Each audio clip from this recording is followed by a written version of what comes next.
started. Hello, guys. Hi. Sorry, you know what? We had to switch our video, and I had to reschedule a couple minutes later. Yeah. Sorry about that if there's any confusion. But welcome back. Hi, guys. It's the Dinosaur Omelette with lovely wife. Hi, I'm Angela. And I'm Christopher. I'm the other guy.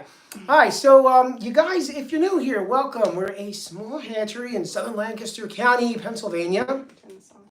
We specialize in jumbo quail, jumbo Coturnix quail. Well, that's not a quail, that's our pamphlet. That's a quail, and that's actually a cartoon. But we specialize in jumbo quail down here as a food program. Hi. Oh, it's Aaron. Hi. Is that Aaron? I don't know. I think it is. Yes, it was a good response. Hi, you guys. So, we specialize in the jumbo quail. And we decided to start doing that to teach people how to do their own animal husbandry for food and eggs and meat. But tonight we have special guest stars. Angela's other project here, she. She is a proficient breeder in hippopotamuses. No, what are they? Silkie chickens. So we're going to be talking about the silkie chickens tonight. And here's one that we actually, the ones we have. Got my legs. Thanks. Thanks. We actually have 3 dark colored ones here today representing, and they're actually available for sale. Yeah, we have my favorite. Oh, it's Flyer Dead from the Netherlands. Hello, cousin. I refer to you as cousin since we're probably related. So the silkie, we have 3 black. I wanted to get a black and white one in, but the colored birds are in a different area, and we didn't want to cross-contaminate if they had something. Yeah, because these ones are, I have them when I have a group for sale, I separate them and monitor them for a period of time and make sure everybody is good and healthy. Yeah, so I don't want to bring other ones in with this group. Or stress them out. Yeah, they're very docile critters. We're going to pick them up so we can look at them and play with them. Yeah. So that's what we're going to talk about tonight. Silkie chickens. We usually do, I guess, quail talk. Yeah, and or self-sufficiency. We mention sometimes the other types of animals, but typically quail. Pretty poultry focused, but... Yeah, we're pretty poultry focused, but that's kind of like an underlying to the total, mindset of what we do here, which is to encourage everybody out there in internet land and in the real world to do things, to particularly self-sufficiency things and precisely food creation. And health and well-being and overall familial health, family health, something you guys can all do together and have kinship with and have good, happy memories. Many of you guys, I'm sure, remember if you had farms when you were little or animals, you remember that stuff. And it's like very vivid, distinct, happy memories. And it gives you purpose to be outside in the outdoors in nature, which is good for the soul, to be working with animals or working with your hands in the dirt, working on your garden, developing plants, and being in the sun. It's just in the fresh air. It's very good for everyone. Yeah, and most of us came from the generation where we played in the dirt and ate disgusting things, and somehow we all lived. So get the kids out, do fun stuff, enjoy the animals. So tonight we're going to be talking about silkies, why she breeds them. Did you bring birds to the party? Yeah, we're having a show and tell. That was the whole point. That's why we keep looking down. They're down. Yeah, I have 3 here. Pick one up while we yap for Kelly. Here's this girl.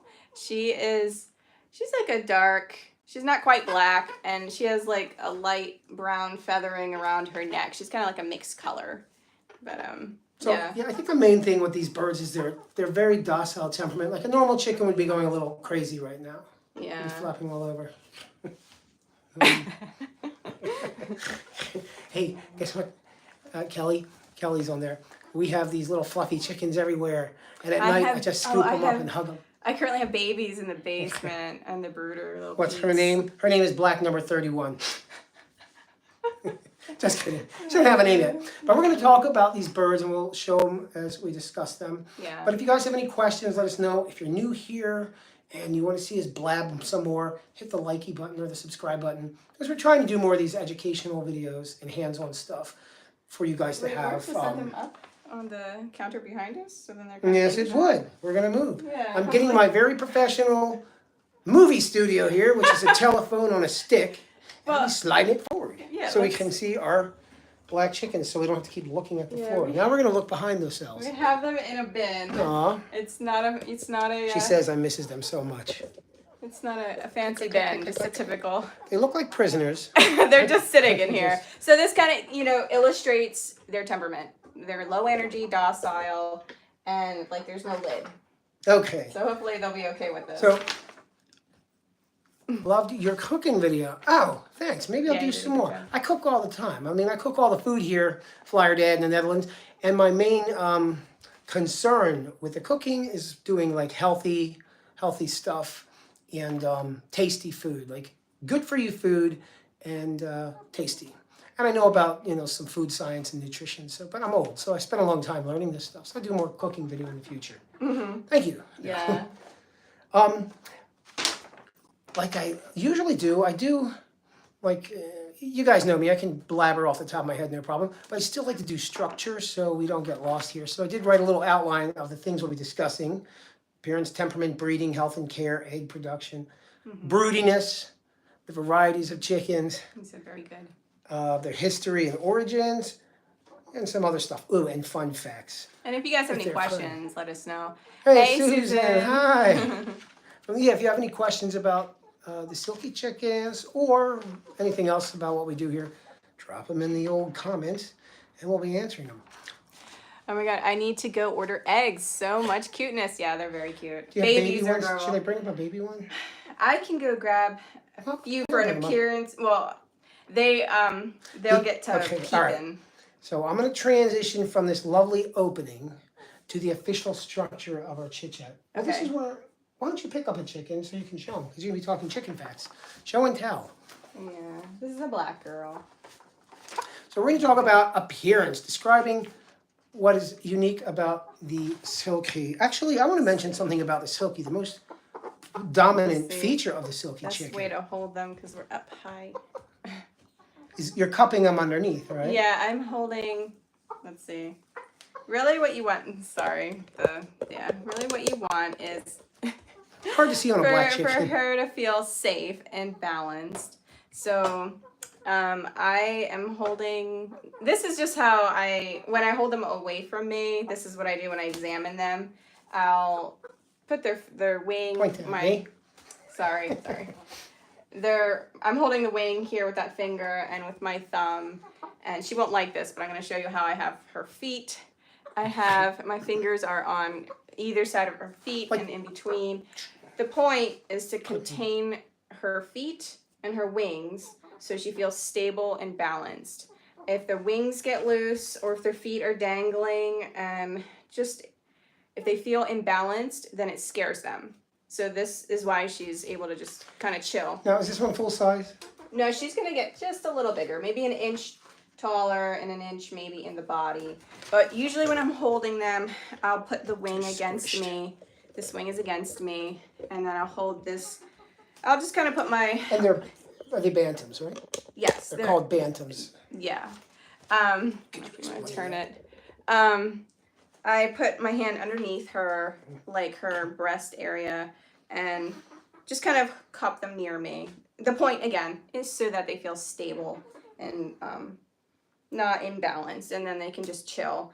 I'm gonna move her out of my arms quickly and throughout the whole time, and we'll bring them back in so they don't get warm because of my body heat. I'm kind of warm. Okay. But bantam means mini. It's like a miniature breed. There are standard size silkies where they're just a little bigger, but generally what people are familiar with and what we have are bantam minis, and they're small. They're like a miniature chicken. They're at least half the size of the standard layer chickens. And there's a lot. Bantam is a group. There's a lot of breeds within the bantams. A lot of people are familiar with the Saramas. Guess that's how you say it. They're like really small. They're very upright. They're super cute. Compact birds. Yeah. So, She's okay. oh, you put it back. I wanted to talk about their feathers because we're going to talk about their appearance. Let me grab another one so she doesn't get hot. Okay. So I'm going to let Angela talk about their appearance and what we're looking for in a Silkie, but science fact time. This is very interesting stuff. So I think the dominant feature of these Silkie is their fur or their feathers. Their feathers are very Very like a Muppet. Yeah, like a Muppet. And why It's not is like this? a normal feather. So why is their feather structured like that? And this is very interesting. So a chicken feather, you know, or bird feather, you have the shaft, the main central part. And if you look closely, you see the barbs coming off, or the branches or barbs. And from these barbs, there's little tiny, what are they called? Barbules. Barbules. So the barbules come off of the barbs, which come off the main shaft. And at the end of the barbules are little microscopic hooks. And that gives it feather the structure where it can line itself up. So when you see a bird going with its Like beak, preening. preening, they're realigning those miniature hooks, those little microscopic hooks, to give the feather structure again, to keep them waterproof. The silky chicken doesn't have those microscopic hooks at the end of the barbules, at the end of the barbs, at the end of the shaft, etc., etc. So their fur is just wild, and it doesn't clump it's just together very like, furry. which is a problem if they get rain going. Yeah. Regular chicken, it'll kind of roll off, but what happens with these guys? These guys, they're water resistant for a period of time where the rain will kind of dribble off of them. It's like wearing a jacket that's resistant but not waterproof, where you can wear it in the misty rain for a little bit, but then you're going to get drenched if you stay in it. I learned something already. Yippee! I did not know the bantam referred to the size. Yeah. So yeah, these guys will get drenched if they're stuck in the rain, like a heavy rain. And they'll just sit there getting they're rained not on. the brightest. They're not bright. They're low energy, as you can see. She's docile. This is typical. They're docile. And they, it's hard for them to see what's going on with all of this fluff. And then they just kind of get confused. Hold on. I was raining. going to say that because this is part of appearance with their fluff. What's the issue with their... And so it's difficult. They're predator prone, where the hawks of the air tend to get silkies first because they just can't really see. They're not really paying attention. I have a window where I can see the silkies are black Australorps, which are heritage breed. They're much larger. They're black. They're good for eggs and meat. And then we also have Muscovy ducks, and you can see all three of these birds. And if there's a hawk in the air, the ducks, I can see them looking up with their head sideways, looking up at the sky first. They're always like, they're always looking and paying attention. And the chickens, they just stare. And they look right at your eyes too. It's really kind of neat. The ducks too. They side eye you, but they're friendly. And then the black Australorps will notice the hawk and then might, go somewhere safe. But these guys will be completely oblivious. They'll be like, whatever, like just chilling. Because you can't see. Yeah, they just can't see. So can you cut the fur away? Yeah. I call it fur. So I do recommend if you have them, if you have silkies and they're out of their safe zone, like free range, then they should definitely be monitored because it really does not it takes just a minute for a hawk to come out and get one. And I've had people tell me they've literally been standing in the yard with their silkies and a hawk is trying to dart around to grab their birds. So anyway, you can trim around the eyes so that they can see. And when you do that, they become more alert. So they look like Muppets and they act like Muppets. Yes. Yes. I call them foo-foo dogs. Like Kermit, they act like the other guys. Yeah, they're like the foo-foo chickens, with the little dog, yappy dogs, except they're calm and docile. She's getting a little tired of being held. Give her a break. So you can trim around their eyes. It will make them more alert. I do recommend always doing that when buying a silkie and integrating it into a flock or moving it from one pen to a new pen, new space, because if they're clear, their eyes are clear, they're more alert, and they're going to be more curious, explore the area. They'll be able to establish the hierarchy better, interacting with the other flock mates. And they'll definitely be looking for their food and water because they can see. When you don't trim their eyes, then they just kind of they're scared and they don't really move right. They'll just sit there. So you want them to explore when you get a new one. But anyway. Awesome. Anything interesting about appearance? Should we talk about appearance as in including their structure? One thing what's cool about these birds too is their skin and their meat. Yeah.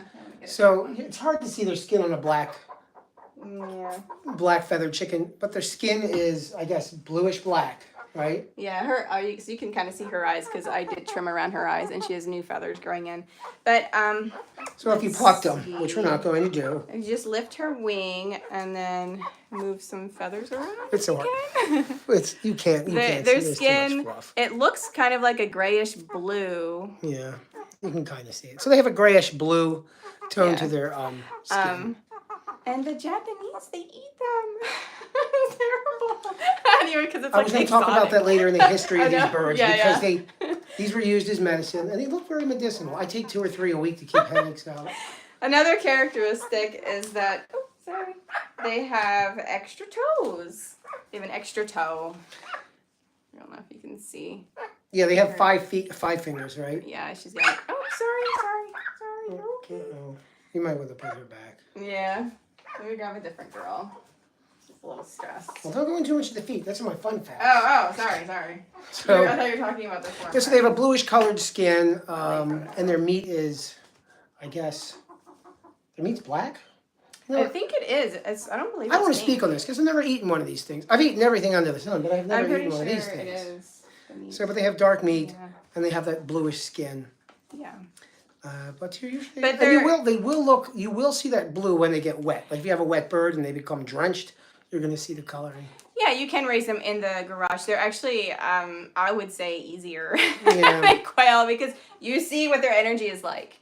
Like, so you can have them in a playpen on the floor with shavings or straw, and the pen can be 1 foot tall, and they'll stay in there. Well, this is great. We can segue in. Temperament. That's another thing we're talking about. So the temperament, and that's brief enough, and it's pretty self-explanatory. The bird's temperament, I shouldn't say that. Depending on the breeder, and you can have some of these birds. So this is wild. what they're supposed to be like. They're supposed to be very docile. With any breeder, they're supposed to be following a breeding standard. And there's the standard of perfection. Which we'll be talking about too. Oh, for any breed. You want me to stop or keep going? Because it's Keep with going. the They go temperament. together. Temperament and breeding. There's a standard of perfection for any animal, that people breed or show. And there's different levels. So they are also suitable for having stealth poultry. What does that mean? Well, they're not going to make a lot of noise. Yeah, they are quiet. They're quieter than a regular chicken. They do. The hen will do the cackle. They do the egg song. Their volume and pitch is lower. Like, I can hear our neighbors' layer chickens egg song. These guys, since they're smaller, they're not as loud. But they do still make their egg song, which is super cute. It kind of sounds like they're all laughing. We have one that sounds like a kookaburra? Kookaburra, is that how you say it? Oh yeah, the fake The Australian. the bird. jungle noise you always hear, that whatever, the go go go go go go. Yeah, we have one that sounds like that, and a seagull. Anyway, so the temperament is part of, every animal has a certain temperament expected of it. So if people who are breeding them are not trying to pay attention to selectively choosing birds to keep in their program, and they're not keeping up with the temperament, then you're going to see a wide range of representation of the animal. Yeah. So I will have people tell me they've had silkies, they've bought silkies from people or gotten them from wherever, and they've experienced them being not mean good. Or bullying or like not nice even to people. But this is what they are supposed to be like. That's what happens when you go to a weird truck in the middle of nowhere selling shit. You don't know what you're going to... Just like we've talked about with the quail, you want to make sure you're getting your animals from a good breeder. Research a breeder. And, the temperament, so Angela over here, she breeds these critters specifically for their docile temperament because...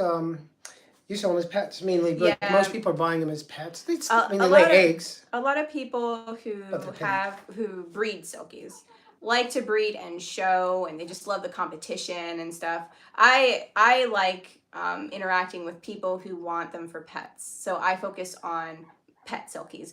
With that being said, silkies are like the #1 chicken that's known as being the best pet breed because They're sweet. They're small. They're low energy. They're not Your gonna kids peck the can kids, pick yeah. them up and hold them. They're not going to run in terror. They're just very easy to interact with, and they are very quick to come to you with treats, and they'll learn their names. So, and then they do lay eggs. It's in there, yeah. They lay about, per hen, about 180 eggs per year.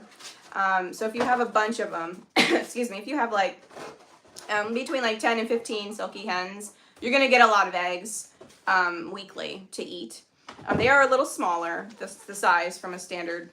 Yeah, egg production. Egg. So they're not laying as much as. And the reason they're not laying as much is because they do go broody, and that's just the instinctive. I need to get a drink. Can you explain a little bit about the broodiness? About that? I would love to explain about the broodiness. In fact, I'm going to talk about quail and silkies in the spectrum of broodiness. Broodiness, if you don't know, and you may, but some people, if you're watching and new to chickens, it's the propensity of the animal to sit. They're going to sit on the eggs. They're tending to eggs. So you say they've gone broody. It comes from the Old English brood or brood, where you sit around and stew and you're thinking.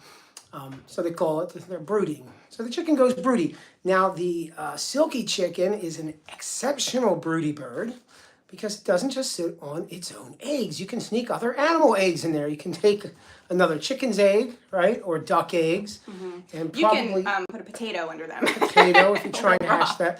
Or I bet you, we've never tried quail, but they'd probably sit on the quail eggs. They're the same size almost. If they're broody, they're gonna sit. So even if there's nothing underneath them.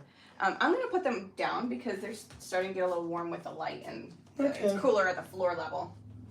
Say bye, chickens. We had a really warm day today, so it's nice and warm in the house. But yeah, so they'll sit. And if you don't want them to be sitting because you don't have any eggs under them, then You gotta lock them out. You either lock them out of their coop, or you can put them in like a wire cage, ideally up off the ground. The purpose would be for airflow, to cool their underside down because they get heated up for the act of hatching. Our girls like to batch our turkey eggs. Hatch. Oh, yeah. Oh man, that's cool. That's great. Yeah, they make great incubators. Yeah, they do. Like if you don't want to invest in an incubator and you have some silky chickens, you could try that. Yeah. You may not fit 75 eggs under a silky, but you'll fit enough under there to hatch. I mean, we hatched a bunch of duck eggs. Yeah, I had like 3 duck eggs under like 6 hens each, 3 under each. 3 per hen. Yeah. Wow.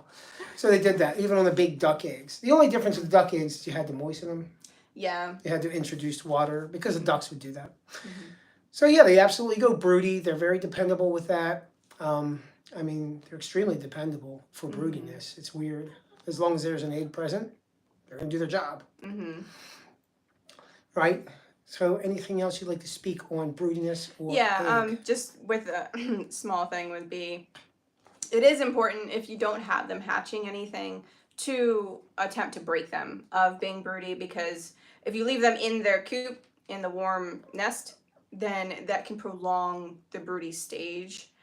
So the point is to break it and help them come out of it faster. And it could take, depending on the hen, it could take anywhere from like a week to 2 weeks. I know how to hold them. Don't want her to get stressed. And everybody can't want to see chickens. Yeah. And the reason why you want to break it is because obviously you want her to start laying eggs again, because she'll start laying eggs right away. Once she's not going to be laying eggs while she's broody, because she's supposed to be sitting on eggs. Once she breaks, she'll be laying eggs again. And then also, if they're just sitting, then they're in their head, their hormones and everything is like ready to be mama mode. Then they're in their head, they might come out of the coop in the morning to eat or drink, go to the bathroom, and then they'll go back in, and they'll spend a lot of time in the coop. And if there's no purpose for her to be sitting broody, then she can start wasting away. Like, she's not going to be eating as much as she needs to keep her health going long term, like that. So again, if you don't break them of it, then it'll prolong the process of her being broody. So it is important, if she doesn't have any eggs, to break them of it. That's all. Now, what are some health issues that we may see with silky chickens. I bet you they're the same issues you see with other chickens. Yes. You do see the same things. Silky chickens, generally, they thrive better on a little higher protein. Their feathers, they're growing feathers kind of often. Not like, they don't look like they're in full-on molt, but they will molt. Okay, get more than one, because then it'll scream. He's getting puppy we call them puppies, dino pups. So he's getting some babies. Hopefully they don't get scared. Anyway, the feather, the type of feather that they have, it takes some energy for them to grow, but they will, once they're 18 months old, they will do a full molt like normal standard chickens. Up to that point, they're going to do a few molts just like other chickens, but then they'll grow. I can hear them peeping. Then they'll grow new feathers as they go. Take your chickens. You got them? You want to get that door? You got them? Yeah, the poor babies. Hold on, let me get my hands on them properly. Sorry, babies. Okay, so how do you want to get that? So this lighter colored, hold on. Give me one, I'll carry one. Here. You can see this color. This is, I believe, this one might be like a silver. Yeah, how old are these guys? They just hatched. Yeah, they're like a week old. Yeah. That one looks like a blue that you're holding. Anyway, you see how that has a helmet and this one doesn't? They both will have very big fluffy heads when they're mature. Let me bring them back. Yeah, hold on one second. Let me talk about their helmets. This one has, it most likely has a vaulted, the skull is vaulted, which I don't particularly breed for that, but some of the chicks, some of them have that. So then that means this chick, sometimes when they're vaulted, they don't necessarily fully close at the very top. And so you do have to make sure the silkies aren't bullied by other breeds, because you don't really want them to get like pecked pretty hard on the head. But anyway, this they're more susceptible to injury because of that. Yeah. If they're getting pecked. Yeah. But anyway, that's why this one looks like it has like a helmet. It's that vaulted. Now, is that abnormal? It's not. It's not. And this one doesn't, but that one will grow just as big a fluff on its head. Okay, let me bring them back. Let's see, what was I saying? Let me know if you guys have any questions. Can you get that? You can combine them in your hand. He's trying to open the door. There you go. He's trying to use his foot. Let's see. Yeah, so the protein is good because the type of feather is different. Also, they go broody, and that is going to use energy. So the higher protein helps with that. And then it's good to have not a poor quality food. It's good to have like a decent food that you're feeding them, because their vitamin nutrient needs is a little bit more than just a typical chicken. Yeah, so the food we have, the food we make, contains all of the amino acids, the additional amino acids, and vitamins for these birds. Because of their plumage, they have a much fluffier fluff. Yeah. And you want and with these birds too, particularly like other chickens, you may not be so concerned with their appearance.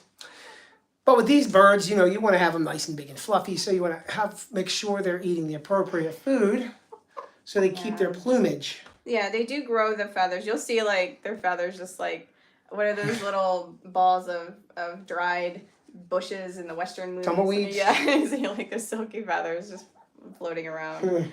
Yeah. Yeah, so I just talked about dietary stuff. Yeah, well, what would we give them? Our mix that we make, so we make our own mix. Well, there it is. I always love pulling this bag out. So, here we go. My Little Dinosaur Chicken Feed.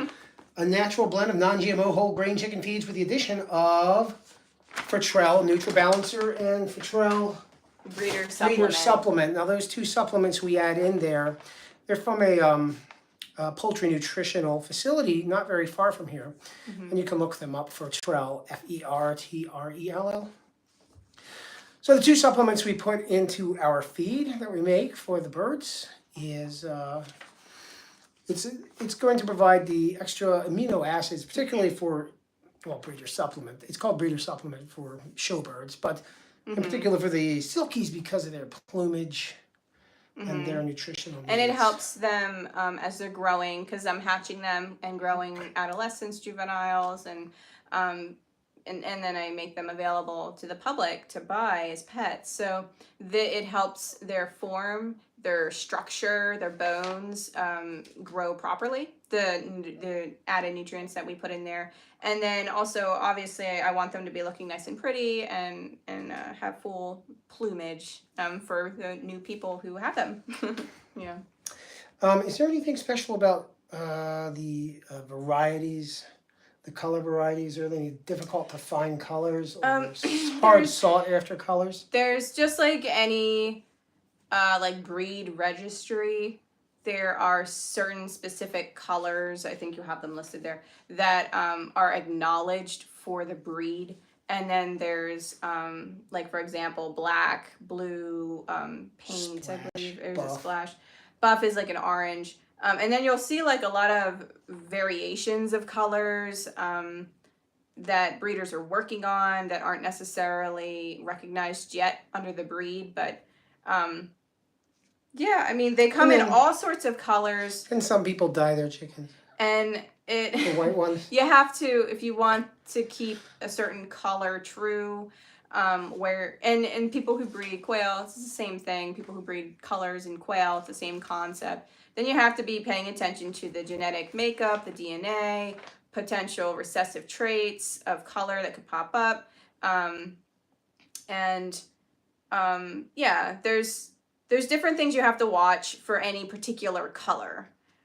So, yeah. Exactly. Now, so I was looking up history of silky chicken. I'm going to go into this briefly because I didn't get too in depth. And I had known a little bit about it before. But they're about 2,000 years old. They date back to, the Han Dynasty in China 2,000 years ago. Wow. And they were bred for basically what they're bred for now, their appearance, like ornamental chickens and medicine. Yeah, so I think they're still used as medicinal chickens. So they're still used as, I don't know. My doctor prescribed me silky chickens a couple times for back pain, and it really didn't do much.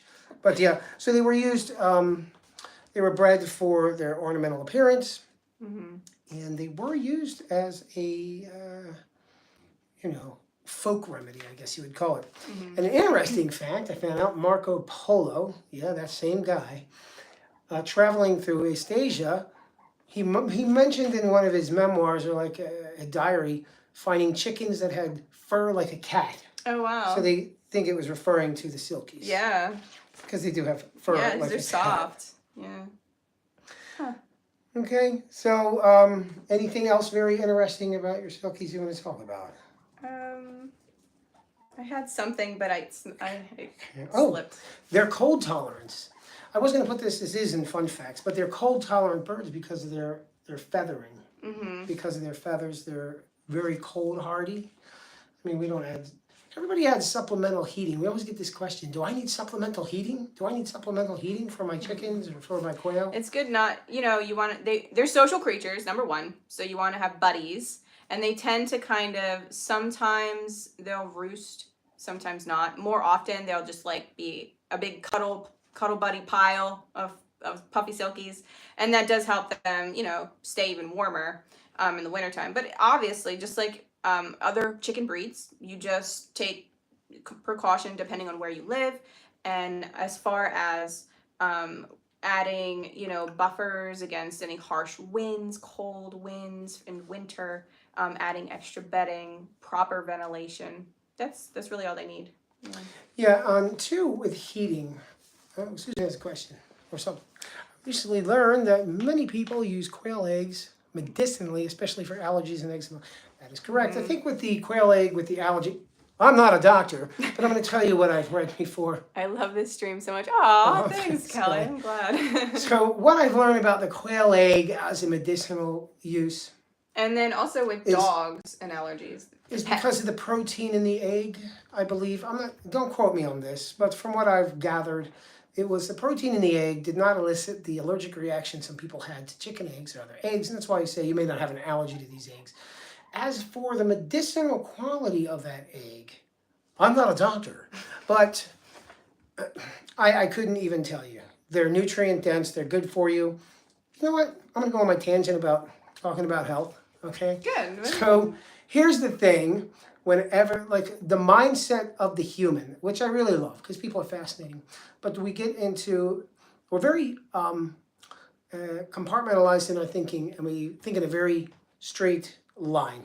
We don't put in many variables when we're considering anything. So like, oh, I'm gonna start eating healthy, somebody says. I'm eating quail eggs and I'm feeling better.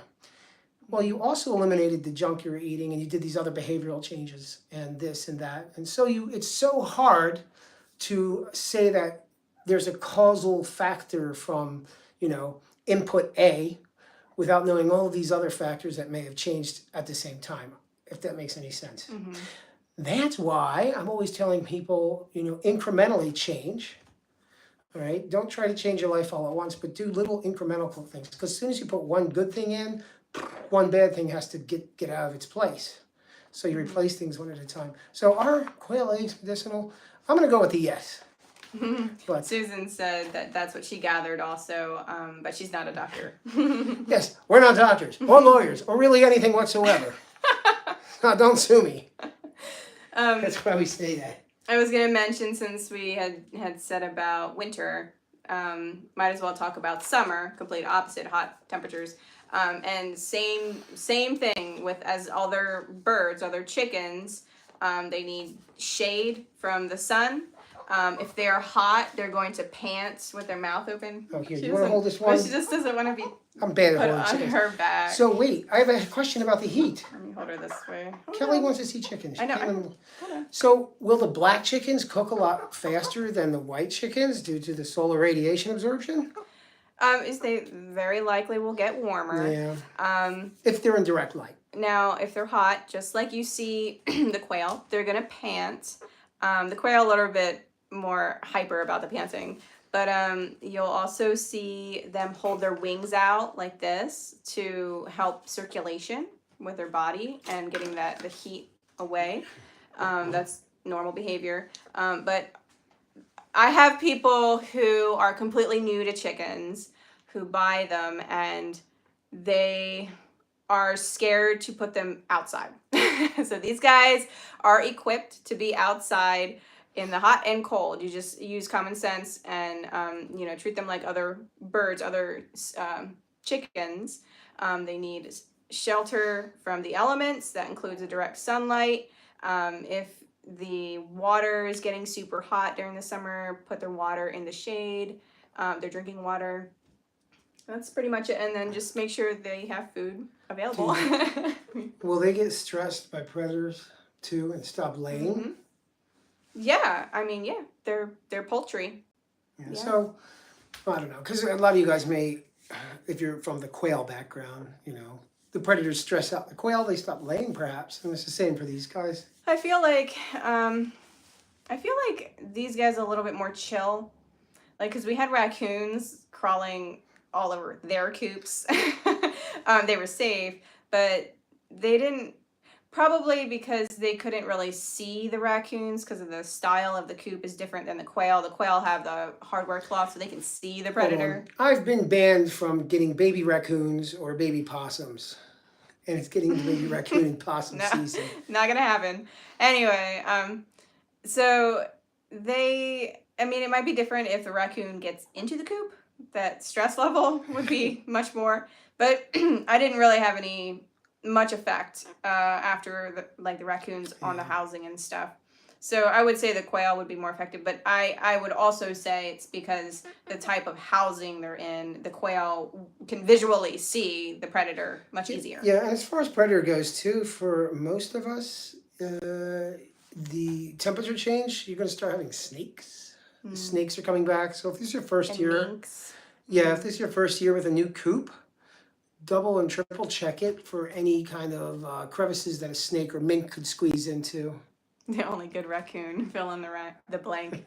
I agree. It's a pet raccoon. No. Is that what he meant? That's it, I get it. Yeah. Yeah, so As long as they stay away from the birds. yeah, it'll get into snake season, and snakes, I don't know why they love eggs, but they love to eat whole eggs, so they'll get in there. And they like chickens, especially small chickens like this. So Yeah. triple check the predator proofing for the structures for snakes and weasels. Springtime, you know, everybody else is trying to eat, so the mama predators are coming out. I know that chickens do not get in the water like ducks, but do they lay on cool? Moist soil, like some rabbits do when it's hot. They will do a dust bath, and if that soil is in a shaded area and it's cool, then they'll do it even more when they're hot, because that will cool them. Kelly said the only good raccoon is one that has skid marks on it. Sorry. I like raccoons. They got little people hands. Oh, Sorry. I don't know. Where I'm from, the animals wear hats. They have tea parties and they're happy, and you know. That's where the cartoons are. I know you're an illustrator. That makes sense. Let's see what we were saying. Oh, Silky, we were talking about predators, but I think we're close towards the end because we already did a lot of yabbering about these creatures. I was gonna say with the hawks. So I've seen video footage of people. They have their chickens in their run, and there's netting over the top. But there was like a small, like a triangle space that they didn't have netting because it was like an awkward space, and it might have been near like maybe a door. And the hawk literally flew into that space, that triangle, and was like trying to get the birds. They were layer chickens. They were like freaking out. The rooster jumped out and went after the hawk. And then when that happened, the hawk was like, screw this. So then it like it flew back out that tiny triangle and exited. Yeah. So just predator proofing, please. And the hawks, my God, well, they have exceptional vision. Yeah. The hawks, so they could probably see that little hole from a half a mile away easily. Yeah, I had a hawk. Our coops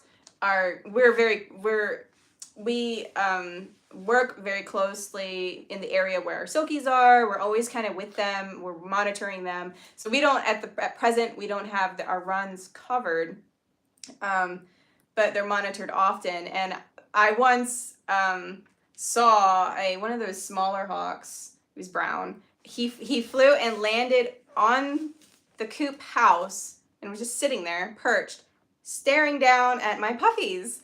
And the puppies didn't even see the hawk. They're just like, whatever. So then I clapped my hands and scared it, and it went off. And I never had that happen again. She runs out there like the Middle Ages peasants, like chasing off the critters. Okay, Susan said, and this is funny, many years ago I moved from New England to Arkansas. A neighbor invited me for Thanksgiving and they served raccoon. Oh, wow. That's great. You're okay. I mean, was it normal to serve raccoon? Was it a traumatized new neighbor to serve raccoon? That's pretty funny though. Yeah. No, this one, she's not as comfortable. Wish that with no black and white silk is today. You're okay. You're okay. She's like, no, I don't like this. I just put the other one down so she didn't get too hot. That one's being stubborn. Let me hold her in a different way. It was normal what does that for say? them. Oh. That's funny. She likes this way more. Oh, my iPads did. It's okay. All right. So, moving along, ladies and gentlemen, I think we're just about through with chicken talk. I believe so. So I hope some of that, like some of these little show and tells, was somewhat informative. We wanted to show you guys these silkies. Just it was something we do that here. Like she sells a lot of these little birds. They're meticulously bred. And Angela does a very good job with her chickens. They're very docile animals. In fact, like we don't give them. They're not being sold when they're chicks. We are interacting with these birds every day for how long? Like months? Yeah, 5 to 6 months. So, yeah, by the time they leave here, they're extremely acclimated to people. They're not skittish at all. They understand they're going to be touched and interacted with. So they're very acclimated to humans. But they're still chickens. You know, they still do chicken stuff. They're scratching around and foraging all day. I know. You okay? It's like, what's happening? What's going on? So, also with these birds, you know, we didn't mention molting. Do they have is their molting schedule normal, like a regular bird? I did mention that when you were going downstairs. Yeah, so as they're growing, I missed it. I have a feather in there. I know. She's growing new feathers in her head here. Anyway, as they're growing, juveniles, they'll go through several stages of like, you'll see, like the quail, you'll see the feathers like everywhere and they're growing new feathers. Okay, I'll put you down. You see, my pet silky chicken is named Speckles. Now, Speckles a chicken, when I call Speckles a chicken, will come when I'm across the fence and she knows she's getting food. But when I'm near Speckles the chicken and I call Speckles the chicken is the only one that runs away and all the other ones come up. Because he used to pick her up and he's so rough with his man hands. He's like, then I'm like, be careful with her. And then she was just like, Like, she'll come when he throws food at her, but she doesn't want it. It's a roughness. I'm not friends with Speckles the chicken but that's anymore. his chicken. Anyway, what were we saying? Molting. Chickens. Yeah, and then they'll molt several times. They don't look bare, but they'll just be growing new feathers, and you'll see the tumbleweed feathers. You mentioned the lighting. I did not. Same thing, like other chickens and with other poultry. Other poultry, yep. When the season changes and there's less natural light, they're going to decrease their laying and probably stop laying unless you add additional supplemental light, like Christmas tree lights or something, into the coop so that they have 16 hours, I guess, or so. Yeah, 14 to 18, whatever you prefer. 14 to 18 hours It's per just day like of light. the quail, the ducks, the chickens, they all need extra lighting if you're going to keep their eggs going. And then you'll be a happy chicken farmer. You know, I go chicken farming each day, and I would go pig farming every day. And by pig farming, I walk my pet pig around and play with her. But I count that as pig farming. So if I could go back and tell my 10-year-old self, you'll grow up to be a pig farmer, I'd be very happy. Yeah. So I guess that'll about do it. This was a shorter one.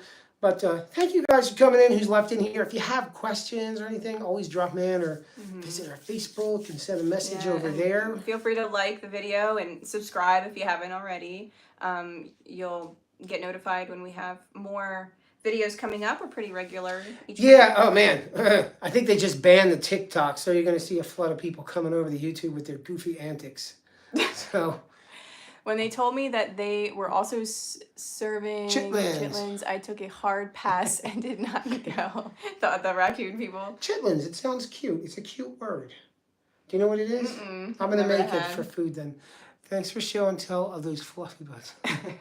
You're welcome, Kelly. Problem. That was nice. It's guts. It's like intestines. It's part of the animal, man. Wait, they banned TikTok? I believe there's talk of this. My speculation is that it was another political maneuver. They're talking about, what is it, like it's a potential spy app or it's turning people mental here. Yeah, okay.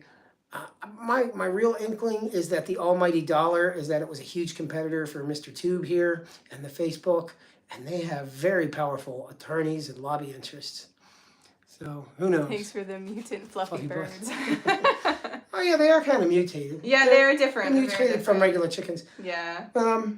Yeah, guys, keep doing stuff. It's the beginning of spring. I started gardens. Oh man, we went for a bike ride today. I think I'm gonna do a video. I took a bunch of footage of our beautiful trails. The bike trail we live on. There's waterfalls. We went into the waterfall. So maybe I'll put that on here shortly so you can see that. Many thanks for all of the info. Good night. Good night to you, Susan. Yeah, good night, Susan. We're gonna head out. I have to go take out the trash. So, all right, guys. Be blessed. Have a good day, and we'll see you next time.